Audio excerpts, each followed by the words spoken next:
Di luar, di halaman sekolah, cuaca bisa ditebak sangat panas. Sementara itu, Colin Mackey duduk menunggu di sebuah kantor pengap agar seluruh staf pengajar bergabung dalam rapat. Saat ini, para guru sedang mempersiapkan murid-murid mereka untuk bermain di bawah sinar matahari, namun mereka akan segera bergabung dengannya. Sambil menuangkan secangkir kopi lagi, Mackey melirik ke koran di atas mejanya dan tersenyum kecil. Selama 2 hari terakhir, halaman utama dipenuhi laporan tentang penampakan UFO yang melayang di langit Zimbabwe. Setiap deskripsi baru dari dugaan penampakan tersebut terdengar semakin berwarna dan fantastis dibandingkan dengan yang sebelumnya. Namun, meski media begitu ramai memberitakan, bukti nyata yang mendukungnya nyaris tidak ada. Ia menoleh ketika beberapa guru pertama akhirnya mulai memasuki ruang guru. Dengan penuh perhatian, ia mendengarkan potongan percakapan yang terjadi saat mereka masuk, berusaha menangkap nama-nama anak yang sedang dibicarakan. Ketika peserta terakhir tiba, rapat pun dimulai sesuai rencana. Sebagai kepala sekolah Ariel, Tuan Mackey pada akhirnya bertanggung jawab atas pelaksanaan kurikulum nasional serta kesehatan dan keselamatan murid-muridnya. Tugas-tugas harian yang lebih sepele tentu saja didelegasikan kepada stafnya, dan karena itu, sekali seminggu ia ingin mendapatkan gambaran menyeluruh tentang apa yang terjadi dalam komunitas sekolah. Rapat ini awalnya berjalan seperti biasa dengan kekhawatiran dan keluhan rutin yang diangkat. Toilet yang tersumbat, kerusakan pada pagar fasilitas, serta kurangnya variasi menu makan siang sekolah hanyalah beberapa masalah yang terus-menerus perlu ditangani. Tetapi tidak lama setelah diskusi berlangsung, Mackey menyadari adanya peningkatan suara yang terdengar dari anak-anak yang bermain di luar. Gangguan itu makin lama makin jelas, hingga terdengar teriakan dan tangisan. Segera menjadi nyata bahwa ada sesuatu yang tidak beres. Dalam sekejap, ruangan pun kosong dengan setiap guru berlari keluar untuk mencari tahu apa yang membuat anak-anak ketakutan. Sesampainya di luar, pemandangan yang mereka saksikan mirip sesuatu dari film fiksi ilmiah. Sekitar separuh murid telah melintasi batas halaman bermain dan berkumpul di tepi semak belukar terdekat. Semua terlihat emosional. Ada yang roboh ke tanah, ada pula yang berdiri sambil menangis. Beberapa murid mengaku mereka bertemu dengan Takolshi, roh jahat dari cerita rakyat setempat. Namun, anak-anak yang lebih tua bercerita lain. Tentang seorang pria kecil dari dunia lain yang datang untuk memperingatkan umat manusia tentang masa depan. Ketika Mackey bertanya pada salah satu anak kemana pengunjung itu pergi, si anak menunjuk ke atas dan mengatakan bahwa pria itu telah terbang kembali ke langit. Sang kepala sekolah berdiri menatap ke angkasa di atas sekolah, tetapi ia tak melihat tanda-tanda dari apa yang dijelaskan anak-anak. Saat ia memperhatikan stafnya berusaha menenangkan murid-murid yang menangis, Mackey menyadari bahwa meskipun dirinya skeptis, jelas sesuatu memang telah terjadi. Ia kemudian mengumpulkan beberapa murid yang lebih tua dan mengajaknya kembali ke sekolah, menjelaskan bahwa ia ingin mereka menggambar apa yang baru saja mereka saksikan. Kota Rua terletak sekitar 22 mil di tenggara ibu kota Zimbabwe, Harare. Kota kecil ini berpenduduk sekitar 20.000 jiwa dan berada di salah satu jalur utama jalan serta rel kereta negara itu. Di luar statistik yang biasa saja itu, tidak ada yang membedakan permukiman polos ini dari banyak kota lain di Zimbabwe, kecuali sebuah peristiwa yang diyakini terjadi di sana pada suatu pagi di bulan September 1994. 2 hari sebelum dugaan insiden itu, media Zimbabwe memberitakan serangkaian penampakan UFO malam hari di atas Harare. Sebagian besar saksi mata menggambarkan melihat bola api bercahaya yang melintasi langit malam Cahaya-cahaya itu bergerak dengan kecepatan luar biasa, berbelok secara mustahil, lalu melesat dan menghilang dari pandangan. Sekolah Ariel sendiri adalah sebuah sekolah dasar swasta yang terletak di pinggiran Rua. Pada saat gelombang penampakan UFO tahun 1994 itu, sekolah ini menampung sekitar 90 murid dengan rentang usia antara 5 hingga 12 tahun. Pada pagi hari Jumat, 16 September, seluruh staf pengajar sedang mengikuti rapat di dalam gedung utama sekolah. Sementara itu, 62 anak yang hadir hari itu dibiarkan bermain tanpa pengawasan di luar. Saat mereka berlari dan saling mengejar di bawah terik matahari, tiba-tiba mereka menyadari adanya 3 bola perak yang melayang di langit di atas halaman sekolah.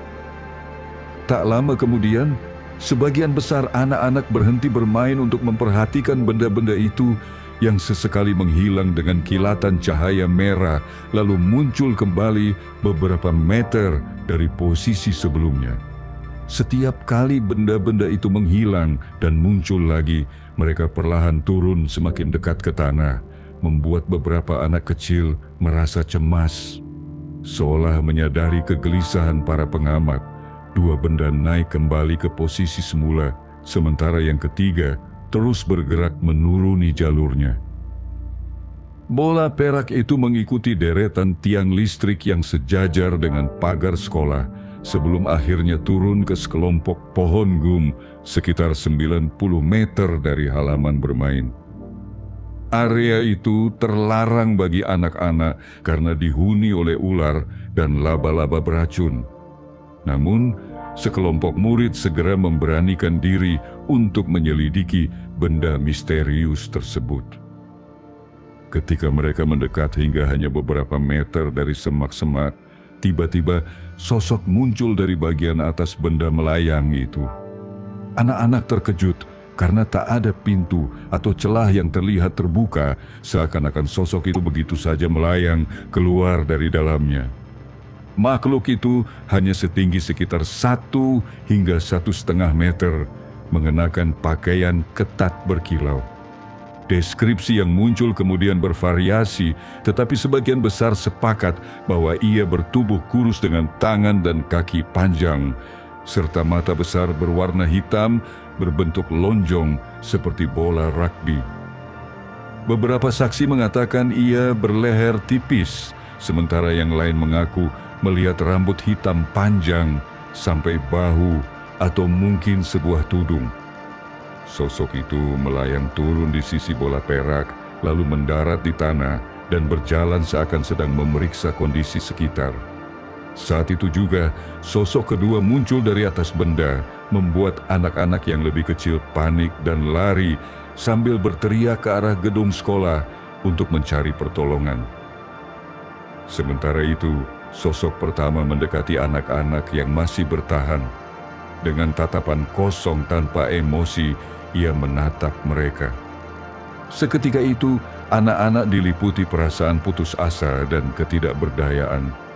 Beberapa mengaku mendapat penglihatan tentang dunia yang membusuk dan hancur, disertai suara dalam kepala mereka yang memperingatkan akan masa depan berbahaya penuh kebohongan. Di dalam gedung, sebagian anak menemukan penjaga kantin, satu-satunya orang dewasa yang tidak ikut rapat. Namun, wanita itu mengira anak-anak hanya berbohong agar bisa mencuri permen, sehingga ia menolak ikut keluar. Di luar, anak-anak yang masih berkumpul dekat benda melayang itu terus dihantui oleh bisikan dalam kepala mereka, peringatan akan bahaya besar dan masa depan yang suram. Menariknya, sosok itu tidak berbicara dengan mulutnya. Pesan-pesan gelap itu tampaknya langsung ditanamkan ke pikiran mereka. Beberapa menit kemudian, makhluk itu berbalik arah dan kembali melayang naik ke bola perak.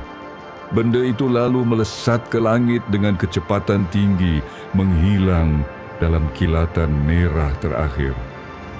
Ketika para guru akhirnya keluar dari rapat untuk melihat keributan, tak ada tanda-tanda apapun di langit maupun di tanah tempat benda itu mendarat.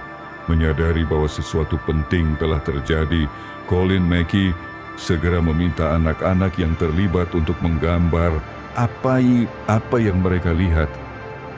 Total terkumpul 35 gambar tentang sosok dan bola perak itu.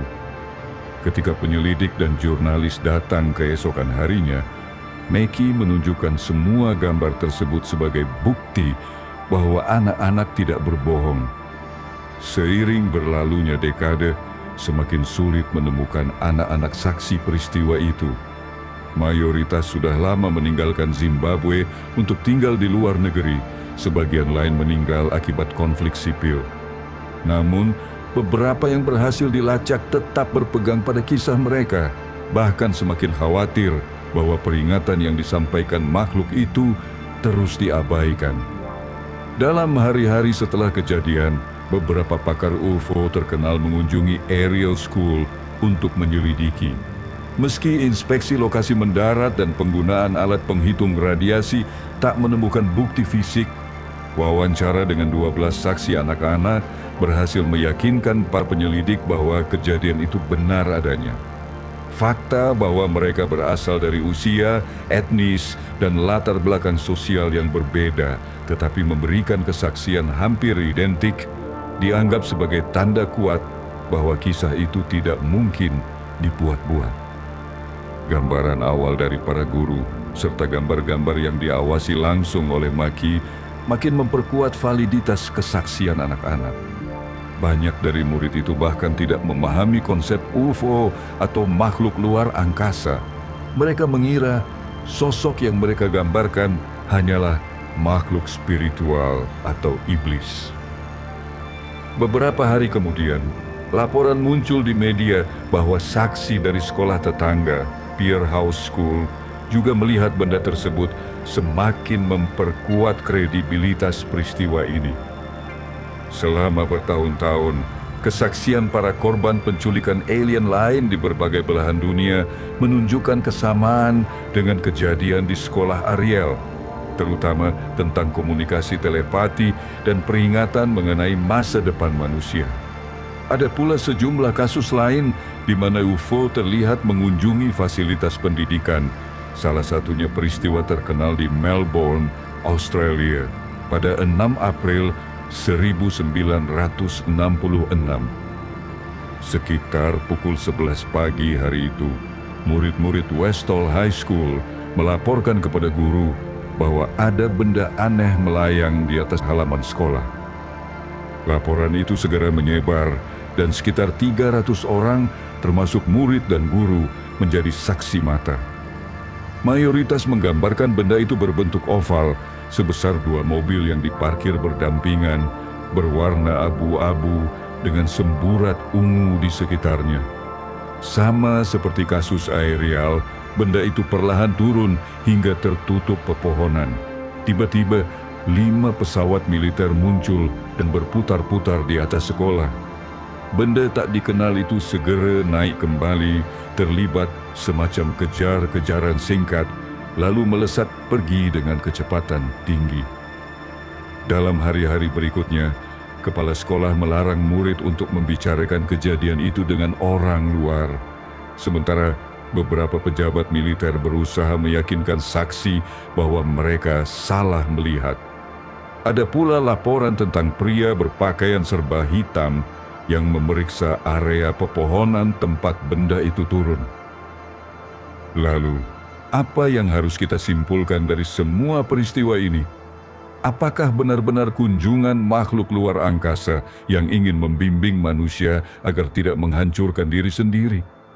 Atau sekadar contoh histeria massal atau bahkan lelucon anak-anak yang sangat meyakinkan? Kedua peristiwa melibatkan jumlah saksi yang luar biasa banyak. Kasus di Australia bahkan melibatkan anak-anak dan orang dewasa. Meski tidak ada bukti fisik di lokasi dugaan pendaratan, kesamaan dalam kesaksian para saksi membuat cerita itu sulit diabaikan. Salah satu teori menyebutkan bahwa para pengunjung misterius itu bukanlah makhluk luar angkasa, melainkan para pelancong dari masa depan bumi sendiri. Hal itu bisa menjelaskan kemampuan mereka muncul di berbagai waktu dan lokasi, seolah menjalankan misi untuk mencegah kesalahan masa lalu menghancurkan masa depan umat manusia. Seaneh apapun terdengar, melihat kembali gambar-gambar yang dibuat anak-anak Ariel School, semakin sulit untuk menyangkal bahwa mereka memang melihat sesuatu yang tak terbayangkan pada pagi September itu. Dalam hampir 3 dekade yang telah berlalu, mereka tidak pernah mengubah atau mencabut kisah mereka, dan konsistensi itu saja sudah cukup untuk membuat kita mempertimbangkan ulang klaim mereka. Apapun yang mereka lihat, satu hal pasti, mereka benar-benar percaya bahwa itu nyata, dan bahwa peringatan yang mereka terima jelas serta menakutkan.